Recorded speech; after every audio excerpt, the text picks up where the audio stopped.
मैं शशिकला उपाध्याय गुड़िया तिवारी मधुर लोकगीत के चैनल पर स्वागत करती हूँ।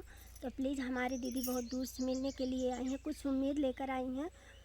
तो आप सभी से मेरा ही रिक्वेस्ट है कि इनके चैनल पे ध्यान दीजिए और इनके चैनल पे जाइए, इनका गाना देखिए, बहुत अच्छा गाना गाती हैं। आप लोग इनका भी सपोर्ट करिए। और मैं एक गीत सुनाने जा रही हूँ, तो आपको कैसा लगा कमेंट में ज़रूर बताइएगा। नमस्कार।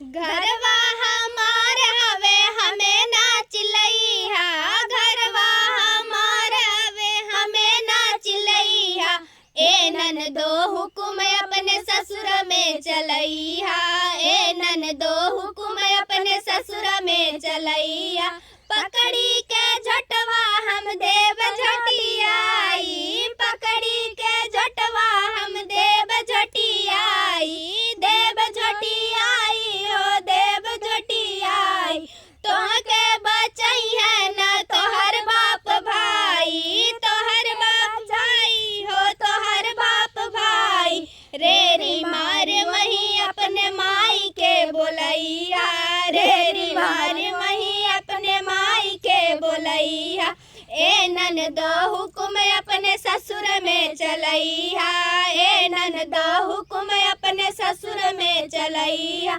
घरवा हमार हवे हमें नाच लइहा, घरवा हमार हवे हमें नाच लइहा, ए ननदो हुकुम अपने ससुर में चलैया, ए ननदो हुकुम अपने ससुर में चलैया, लागे नाही लाज तोहर हाई